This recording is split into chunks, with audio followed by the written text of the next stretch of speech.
우리는 지난주에 우주의 경이로움을 다 합쳐놓은 것보다 사람이 더 놀랍다, 더 아름답다, wonderfully and skillfully made by God. 사람이 꽃보다 아름답다, 사람이 우주의 어떤 피조물보다 아름답다라는 것을 말씀을 통해서 배웠습니다. 우리 옆에 지체들에게, 옆에 있는 우리 같이 앉아있는 사람들에게 당신이 정말 아름답습니다 라고 한번 고백하죠. 당신이 꽃보다 아름답습니다. 당신이 별보다 아름답습니다. 네, 진심을 담아서 하시는 거예요. 우리 요즘 청년들이 하는 것처럼 뭐 영혼이 하나도 안 담겨 있다 그러시면 안 되는 거고, 정말 그 마음으로. 자, 그러면 우리가 사람이 왜 아름다운가 이유를 하나만 찾자면 하나님을 닮았기 때문이다. Image of God. 하나님이 사람처럼 팔 2개, 다리 2개, 뭐 머리 하나 이렇게 하나님이 그렇게 생겼다는 말이 아니고 에센스, 하나님의 본질과 사람이 그 본질이 똑같다. 그 에센스 of God. 그중 대표적인 것 하나가 크리에이티비티입니다. 사람에게 하나님처럼 이 창조성이 있다. 생물학 용어 중에 사람을 가리켜 호모사피엔스라고 얘기하면 생각한다. 그리고 호모 하빌레스라고 얘기하면 손을 쓴다, 도구를 쓴다. 생물학적인 용어죠. 다시 말해 사람은 도구를 사용해 무엇인가 만들어낸다. 다시 말하면 사람은 일을 한다. 돈을 받고 한 프로페셔널한 직업일 수도 있고, 발런티어로 봉사할 수도 있고, 주부들처럼 가정에서 하우스키핑을 할 수도 있습니다. 이것들이 다 일인데, 사람들은 이 일을 할 때 하나님이 주신 이 크리에이티비티를 마음껏 펼쳐 보이며 그 직업의 현장에서 정말 행복하게 살도록 디자인을 하나님이 이렇게 딱 해놓으셨어요. 그런데 죄가 이 세상에 들어오면서, 그러니까 에덴에서 아담은 일을 하면서 참 행복했을 거예요. 무슨 일을 했든지 간에 그 일을 하면서 너무너무 행복했을 거예요. 죄가 세상에 들어오면서 일도 함께 타락합니다. 그래서 여러분의 아버님이, 여러분의 남편이, 여러분의 아내가 일하러 간다 라는 말을 들을 때 어떤 기분이 드세요? 행복하겠다, 정말 좋겠다, 일하러 가네, 일이 많다, 나 요즘 너무 일이 많아. 그러면 사람들의 표정이 어때요? 일이 많아서 너무 행복해서 막 큰일 났어. 아니죠. 한숨을 푹 쉬면서 얘기할 때가 많이 있습니다. 특별히 한국 민족은 전 세계에서 일을 가장 많이 하는 민족으로 알려져 있어요. 그게 여러분들이기도 하지만 목사들도 그런 것 같아요. 제가 수년 전에 타오랑아로 휴가를 갔는데 2박 3일 일정으로 갔습니다. 가서 첫날 저녁에 옆에 텐트에 있는 그 키위 할아버지랑 이야기를 나누게 됐는데 목사님이셨어요. 그래서 그 목사님과 이야기를 좀 나눴는데 이런 재미있는 대화가 이런 게 있었습니다. 그 목사님이 저한테 묻습니다. 언제 얼마 됐습니까? 어제 왔고 내일 갑니다. 그렇게 얘기를 하니까 깜짝 놀라면서 역시 코리안 파스터들은 큰일이다. 당신들이 우리보다 일을 훨씬 많이 하는데 나는 여기 지금 2주째 됐고 앞으로 한 주 더 있을 거다. 이렇게 얘기를 하면서 한국 참 코리안 파스터들 너무 일을 많이 한다. 쉬지도 않는다. 이곳 뉴질랜드에 와서도 우리 한국 분들이 참 일을 많이 하세요. 제가 도표를 한번 보니까 OECD 32개국 중에 노동시간 상위 10개국 중에 한국이 단연 1등이더라고요. 이게 그림 한번 잠깐 띄워주시면 볼 수 있을 것 같은데, 이러한 한국적인 현상을, 성향을 이민 와서도 가져와서, 이제 보면 너무 슬프니까 이제 지워주시고요. 제가 누구를 만나도 참 안쓰러울 때가 많습니다. 제가 처음 여기 이민 왔을 때, 그러니까 2000년, 2001년, 2002년, 그때는 토요일에 일하는 분 많지 않으셨어요.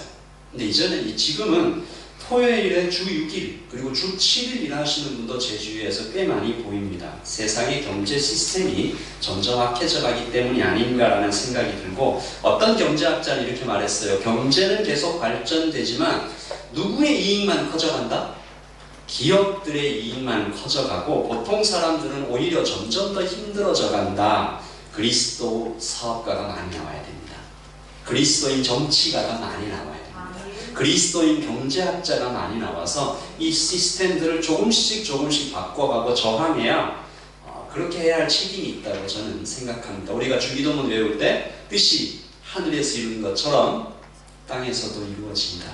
하나님의 법이. 그러면 지금은 우리가 어떻게 해야 될까? 피할 수 없는 이 일을 꾸역꾸역 하다가 오매불망 휴가만 기다리며 살면 될까? 하지만 막상 휴가가 오면 또 어때요? 점점 없어져가는 나의 휴가 하루하루를 바라보며 슬퍼지는 것들을 또 발견합니다. 몇 년 전에 제가 그랬어요. 일주일 휴가를 받아서 3일을 지내고 나니까 하루가 가는 것이 얼마나 아깝고 다 빨리 가는지, 아까운 휴가가 다 없어져 가는구나. 4일째 되니까 막 가슴이 답답해오더라고요. 가슴 한쪽이 답답하고 쪼여오는 것이. 그런데 역시 제 아내는 훌륭하셨습니다. 아내가 이렇게 얘기를 합니다. 여보, 여기 이렇게 아름다운 경치가 있는데 정말 좋은 게 뭔지 알아? 더 좋은 게 있어. 뭐지? 돌아가면 또 아름다운 오클랜드가 기다리고 있어. 제가 그때 크게 깨달았습니다. 세상은 우리에게 열심히 일한 당신 이제 떠나라. 직장과 공부는 마치 감옥 같고 휴가는 해방처럼 표현하는데, 물론 그것이 어느 정도 일리가 있지만 진짜 중요한 것은, 정말 중요한 것은 나의 매일 하루하루가 좋으면, 그래야 일상이 좋아야, 그래야 휴가도 즐길 수 있구나. 그러므로 여러분도 이렇게 말하십시오. 이 마음이 좀 동하지 않더라도 저를 한번 따라서 해주십시오. 내가 지금 너무 즐거운 휴가를 즐기고 있는데 정말 좋은 게 뭔지 알아? 돌아가도 즐거운 일과 신나는 공부가 기다리고 있어.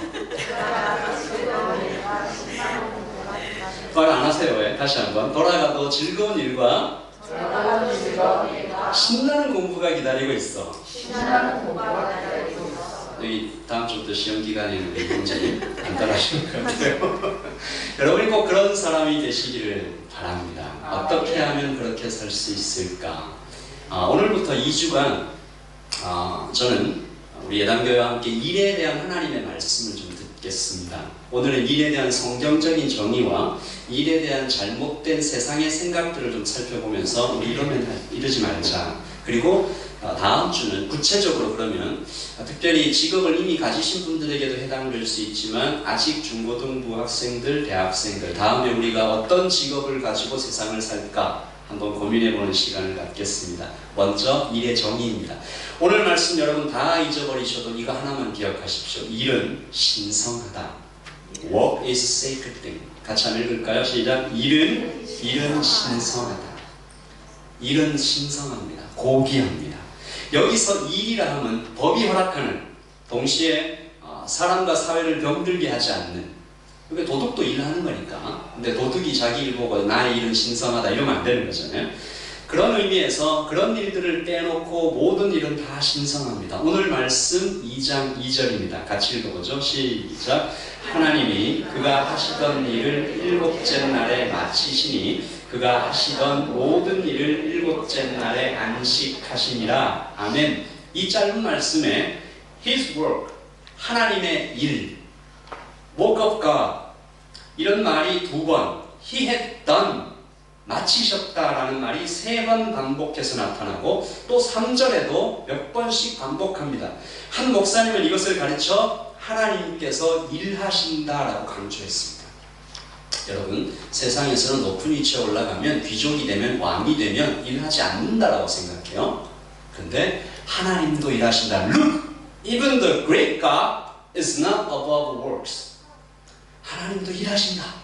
그러므로 우리는 일 자체가 신성한 것임을 깨닫게 되는 것입니다. 하나님은 아까 우리 자녀들에게 제가 설교했던 것처럼 흙으로 사람을 만들고 에덴 동산을 플란팅하고 땅을 만지고 무엇인가 계속 만들어내는 하나님의 이미지는 농부와 장인이십니다. 그래서 이 파머와 크래프트맨으로 이미지로 자신을 나타내고 계시다는 이 하나님의 말씀을 좀 주의 깊게 보면, 이 말씀 누가 들었나요? 400년간 애굽에서 노예살이 하던 유대인 백성들에게 하신 말씀이에요. 그들의 무슨 얘기, 어떤 이미지로 하나님을 받아들였을까요? 그들의 심장에 이 말씀이 정말 위로로 박혔을 것입니다. 이들은 노예로 400년 동안 애굽에서 일하면서 주로 건축 현장에서 동원되었어요. 이 흙을 만지는, 당시에는 농사 짓는 일과 함께 조금 천한 직업으로 여겨졌었습니다. 지금으로 말하자면 3D, dirt, dangerous and difficult. 그런 직업 중에 하나였죠. 노예였어요. 그런데 하나님께서 그 유대인 백성들한테 자신을 계시하시는데 뭐라고 계시할까? 나도 농부다. 나도 장인이다. 너희들은 귀한 존재야. 너희들이 지금 농부와 장인으로 그렇게 일을 하고 있는데 그건 절대로 이상한 직업 아니야. 나도 그렇다. 돈을 얼마를 받든지 그 일 자체가 이미 신성한 거야. 종교개혁가 루터가 그 시대의 사람들을 정말 중요하게 개혁하고자 했던 일이 바로 일에 대한 오해였어요. 이것을 만인 제사장이 priest of all believers, 모든 직업은 성직이다. 고귀하다. 신성하다. 그때는 사제들만 신성했어요. 목사 같은 이 말씀을 전하는 그 외의 직업은 성직보다 현저히 낫다. 그렇게 생각했죠. 이것이 잘못됐다라고 루터가 말한 겁니다. 중세 교회를 향해서 성직만 신성한 것이 아니라 모든 직업은 다 신성하다라고 주장했고 이것은 큰 충격을 줬습니다.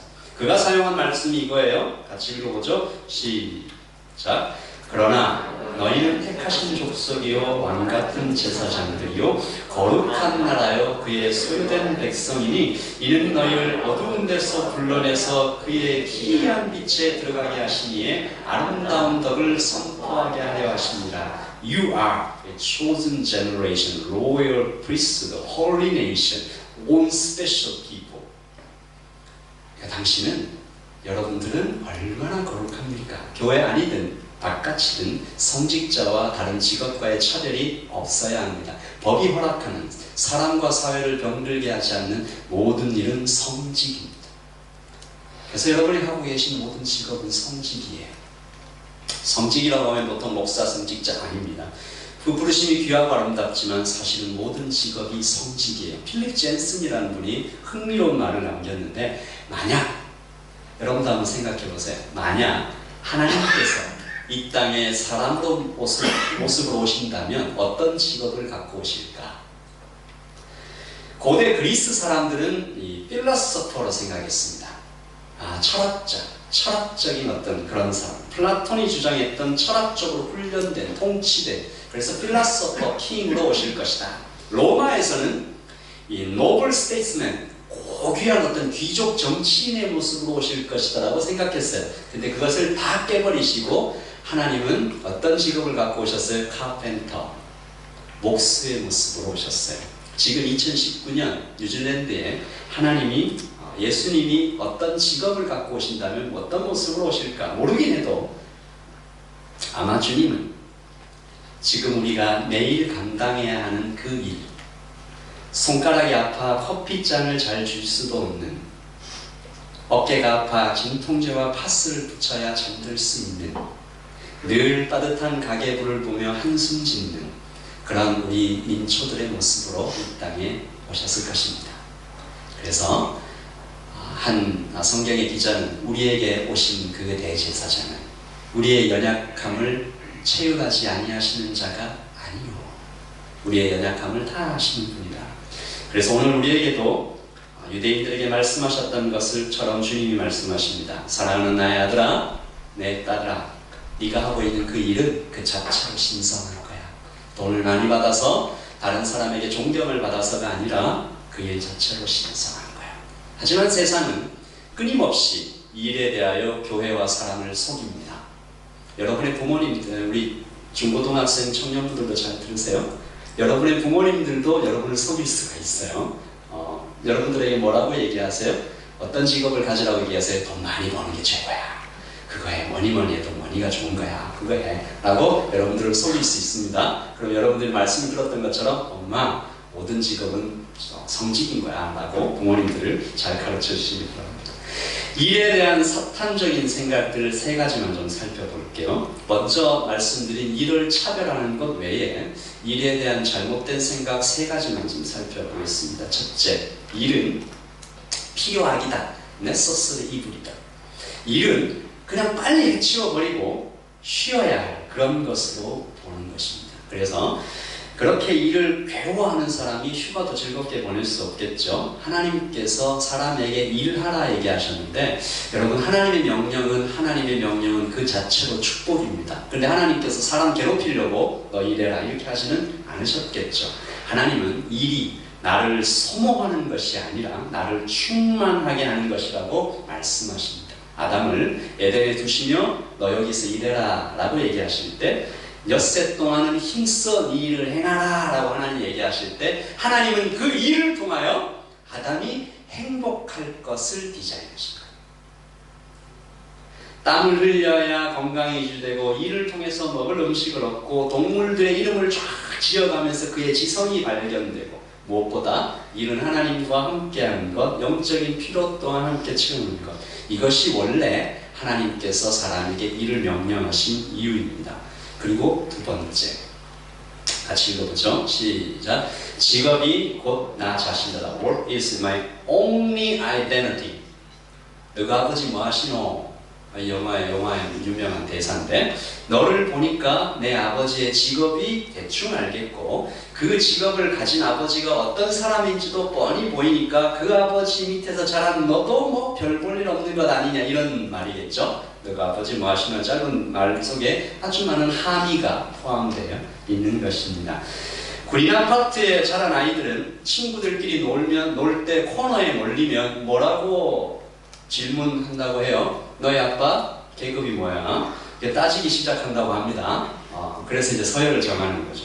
물론 이런 것처럼 일이 자신의 아이덴티티를 나타내는 면이 없지 않지만, 그리고 그 일을 즐기면서 하는 사람도 꽤 있지만, 적어도 우리 그리스도인들에게 있어서 이 직업은 나의 첫 번째 only identity가 아닙니다. 그리스도인에게 있어서 나의 첫 번째 그리고 제일 중요한 아이덴티티는 하나님의 자녀인 것이죠. 나는 하나님의 사랑받는 자녀이다. 직업도, 인종도, 나이도, 남녀도 그 다음입니다. 그러므로 전해 내려오는 한 이야기는 오늘 우리에게 잔잔한 감동을 줍니다. 더운 날 땀을 막 흘리면서 공장 마당을 쓰는 청소부에게 사장이 지나가면서 좋은 옷을 입은 사장이 이렇게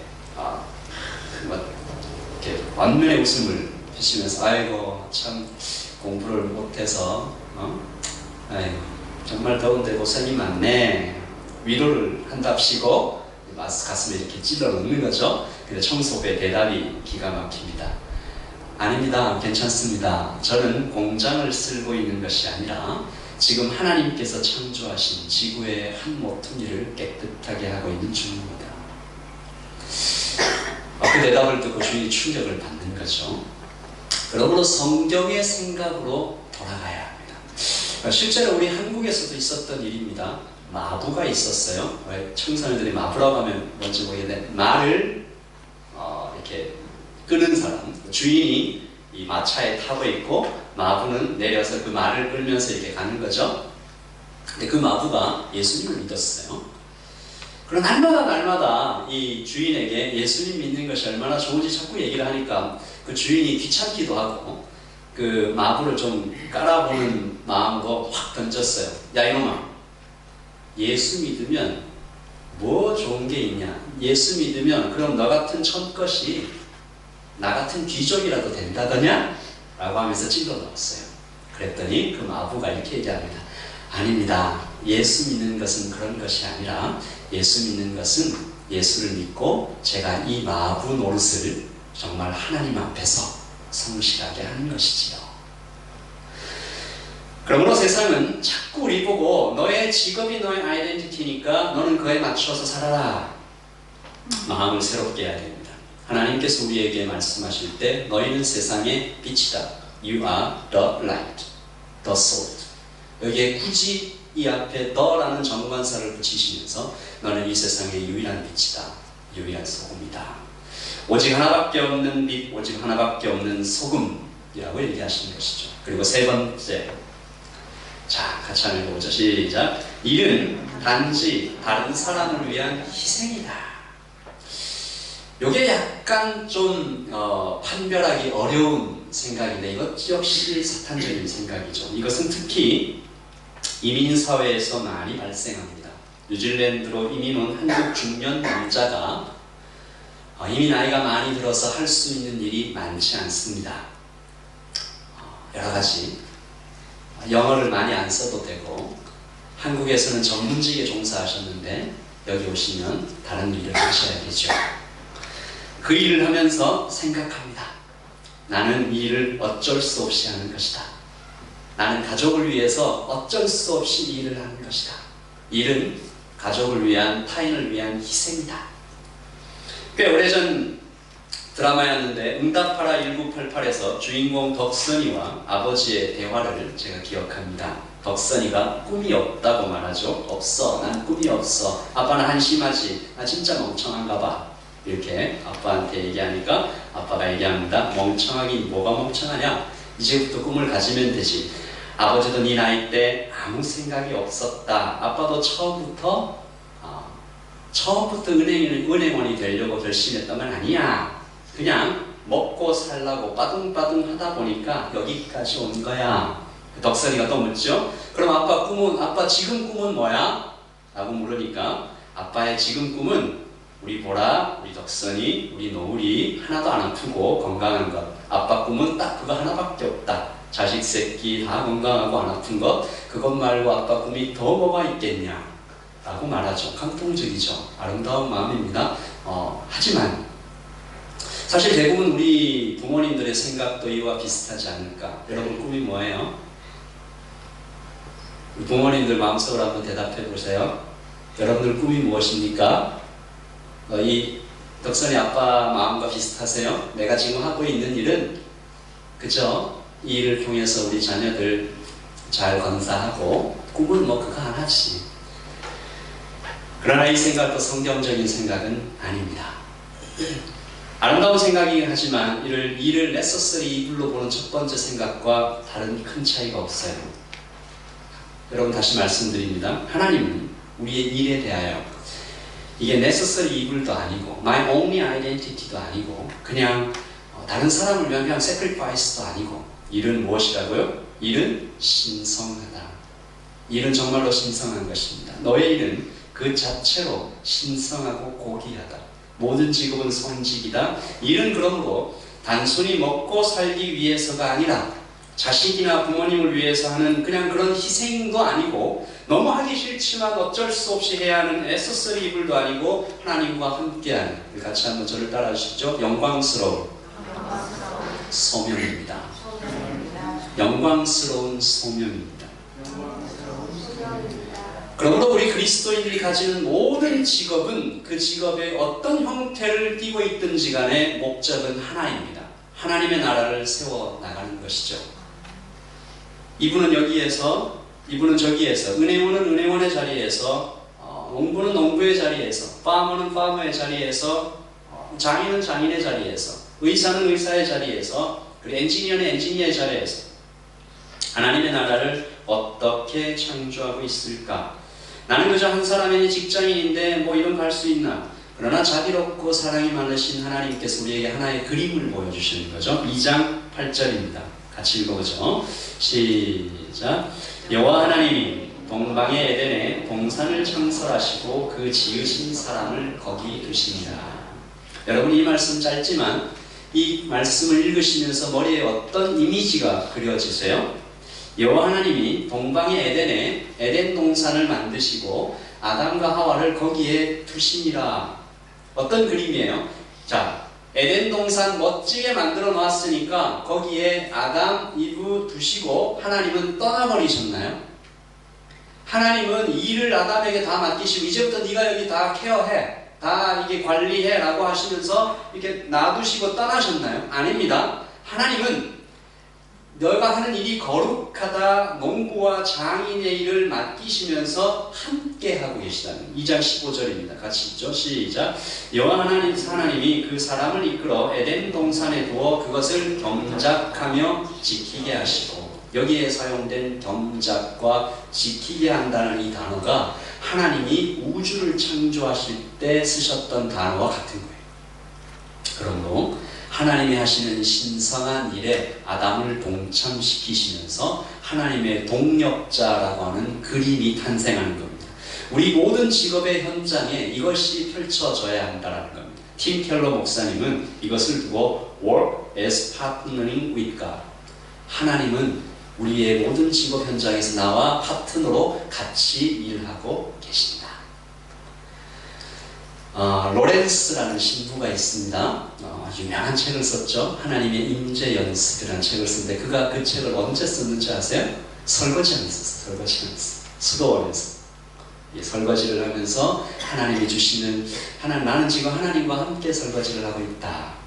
그러면서 하나님께서 계속해서 하나님의 영감을 부어주시고 제가 한 10년 전쯤에 만났던 한 사업가도 그런 말들을 하더라고요. 나는 굉장히 불리한 조건에 있는데 내가 이 일을 할 때 하나님께서 순간순간 인사이트라고 얘기하죠. 인스피레이션이라고 얘기하니까 하나님의 영감을 받고 일을 한다. 그래서 경제 정세도 훨씬 더 빨리 보고 그래서 투자도 이렇게 할 수 있다는 얘기를 하는 것입니다. 자, 여러분 말씀을 좀 정리합니다.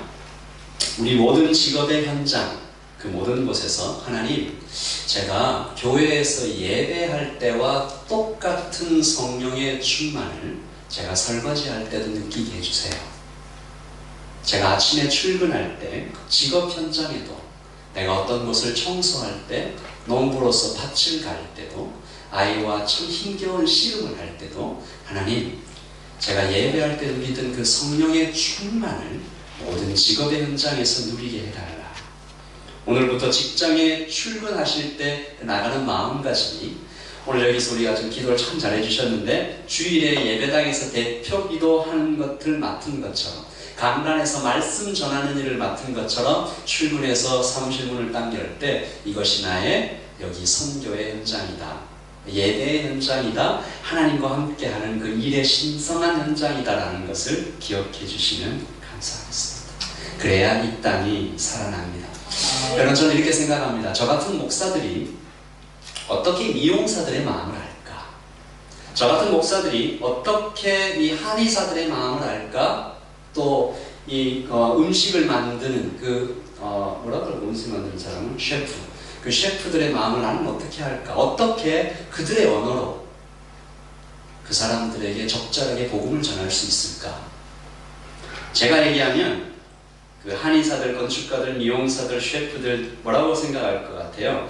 아유, 뭐 목사님이니까 저렇게 말하지라고 마음을 닫을 때가 참 많은 거죠. 그런데 그들 바로 옆에서 함께 숨쉬고 함께 먹고 함께 땀을 흘리던 사람들이 언제부턴가 태도가 바뀌었어요. 미용을 하면서 건축을 하면서 음식을 만들면서 콧노래를 부르고 내가 있는 이곳이 신성하다라고 생각하면서 일을 해나갈 때 그들이 궁금증을 가지게 되겠죠. 그러면서 어느 순간 이분이 말합니다. 나를 사랑하시는 내 곁에 계시는 그리고 우리와 같은 직장인들의 마음을 셰프들의 마음을 이발사의 마음을 미용사의 마음을 건축가의 마음을 가장 잘 아시는 그분을 여러분에게 소개하고 싶어요. 가게를 찾아오는 그 한 사람 한 사람을 가장 가까이에서 가장 효과적으로 하나님 사랑을 전할 수 있는 사람도 바로 여러분이십니다. 그런 의미에서 전 치과 의사가 참 항상 되고 싶었어요. 일단 의자에 앉혀놓으면 꼼짝 못하잖아요. 그렇게 말씀을 전하고 싶기도 하였습니다. 여러분 기억하십시오. 여러분의 모든 일은 신성한 것입니다. 나의 직장과 가정과 여러분의 주방과 자녀를 품에 안은 고된 육아의 현장에서 그리고 손가락이 아파서 커피잔을 주지 못할 정도로 여기저기 파스를 붙여 일할 수 있는 너무 박한 봉급으로 나 일에 대한 자꾸 자존감이 떨어져가는 그 모든 현장에서도 주께서 함께 하신다는 것을 기억하시기 바랍니다. 기도하겠습니다.